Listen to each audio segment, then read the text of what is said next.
Hello everyone, welcome to Ken Studies.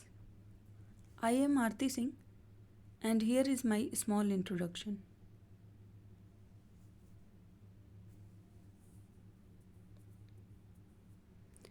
मैं आप लोगों के साथ MCQ डिस्कस करूँगी जिसमें करंट अफेयर्स के क्वेश्चंस होंगे और साथ ही साथ स्टैटिक क्वेश्चंस भी हुआ करेंगे। चलिए शुरू करते हैं आज का हमारा पहला question. Consider the following statement regarding monkeypox. आपका पहला स्टेटमेंट है monkeypox is a rare viral infection similar to smallpox. दूसरा, monkeypox is a zoonosis that means the disease is transmitted from infected animals to humans. Third, human to human transmission is limited. And fourth, the National Institute of Virology has confirmed Thrissur district of Kerala as the first case of monkey pox in the country. इसमें monkey pox से related आपसे सही statement पूछे गए हैं, तो इस question में आपके चारों ही स्टेटमेंट सही हैं। अगर आपसे पूछा जाए कि मंकी पॉक्स का पहला केस कब और कहाँ देखा गया, तो ह्यूमंस की बात करें तो ह्यूमंस में पहला केस 1970 में देखा गया डेमोक्रेटिक रिपब्लिक ऑफ कॉन्गो में, और मंकीज़ की बात करें तो मंकीज़ में ये 1958 में देखा गया। हाल ही में WHO ने मंकी पॉक्स को नया नाम रेकमेंड किया है जिसको कहते हैं एम पॉक्स। और अगर इसकी ट्रीटमेंट की बात करें तो right now there is no specific treatment और vaccine available for this disease. एक क्वेश्चन आपसे मैं पूछती हूँ, नेशनल इंस्टीट्यूट ऑफ वायरोलॉजी कहाँ है, ये आप लोग कमेंट करके बताएंगे। आज का दूसरा question, choose the incorrect statement about National Digital Health Mission. पहला स्टेटमेंट है आपका, it aims to digitize the health infrastructure in India by making a unique health ID mandatory for every citizen. Second, it will be implemented by National Health Authority. Third, prime minister of India announced the launch of NDHM on 74th Independence Day. Fourth, the platform will be available in the form of an app and website। इसमें आपसे incorrect statement पूछा गया है, ये आपको ध्यान रखना है। और चारों ही स्टेटमेंट में से आपका पहला स्टेटमेंट गलत हो जाएगा क्योंकि ये सिटीजन्स के लिए तो है ठीक है, पर ये अभी मैंडेटरी नहीं किया गया है। आज का तीसरा question, consider the following statement about United Nations security council. पहला स्टेटमेंट है आपका, The Security Council was established by UN Charter in 1945 and it is one of the 6 principal organs of United Nations। आपका second statement, The Council is headquartered at New York। Third, India for the 9th time has entered the United Nations Security Council as non-permanent member last year 2021। Fourth, each year, General Assembly elects 5 non-permanent members for a 2-year term। इसमें आपसे United Nation Security council के लिए सही statements पूछे गए हैं। तो इस क्वेश्चन में आपका पहला, दूसरा और चौथा स्टेटमेंट सही हो जाएगा, जबकि तीसरा स्टेटमेंट गलत होगा क्योंकि इंडिया 9th टाइम नहीं 8th time United Nation Security council के नॉन परमानेंट मेंबर के रूप में अभी एंटर किया है।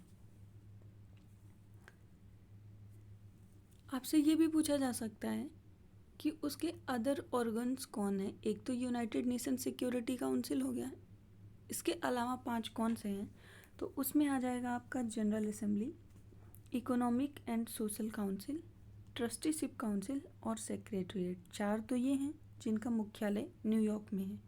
एक सिक्योरिटी काउंसिल है, इसका भी मुख्यालय आपका न्यूयॉर्क में है। और 6 जो ऑर्गन है वह है इंटरनेशनल कोर्ट ऑफ जस्टिस, जिसका मुख्यालय हेग नीदरलैंड में है। ये आप लोग ध्यान रखेंगे।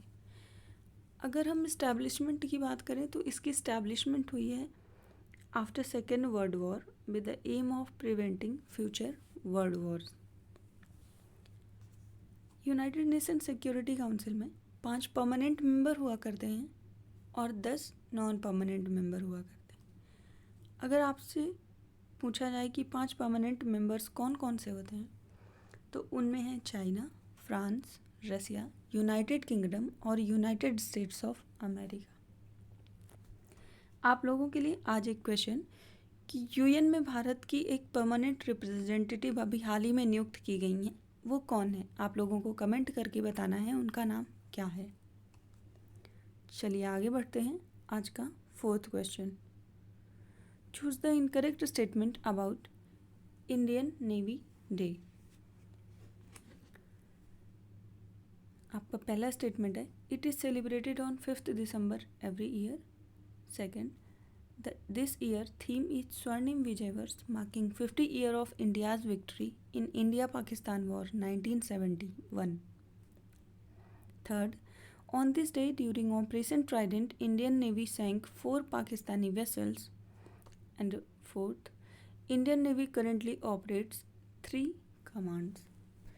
इसमें आपसे इनकरेक्ट स्टेटमेंट पूछा गया है और आपका पहला स्टेटमेंट ही इनकरेक्ट हो जाएगा क्योंकि हम इंडियन नेवी डे 5th दिसंबर को नहीं 4th दिसंबर को हर साल मनाते हैं।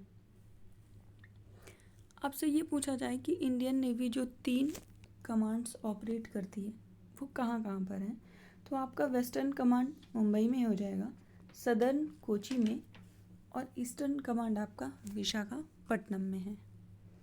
वर्तमान में चीफ ऑफ नेवल स्टाफ हैं एडमिरल करमवीर सिंह। आगे बढ़ते हैं। आज का 5th question, What is the expected remittance flow to India in 2022-23 as per World Bank's Migration and Development Brief? World Bank की हाल में एक रिपोर्ट आई है जिसका नाम है माइग्रेशन एंड डेवलपमेंट ब्रीफ। उसके अनुसार भारत का रेमिटेंस फ्लो होगा, it's near about 100 billion dollar.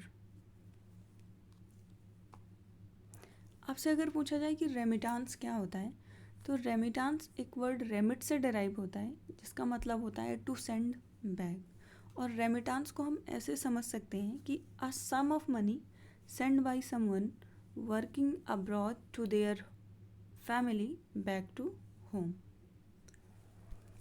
आप ये भी ध्यान रखेंगे कि ये वर्ल्ड बैंक की रिपोर्ट है migration and development brief. World Bank का जो हेडक्वार्टर है वो वॉशिंगटन डीसी में है।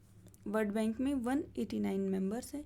वर्तमान में इसके प्रेसिडेंट हैं डेविड मलपास और अगर इसकी स्थापना की बात करें तो वो 1944 में बना बाय ब्रेटन वुड्स एग्रीमेंट। आज के लिए इतना ही, धन्यवाद।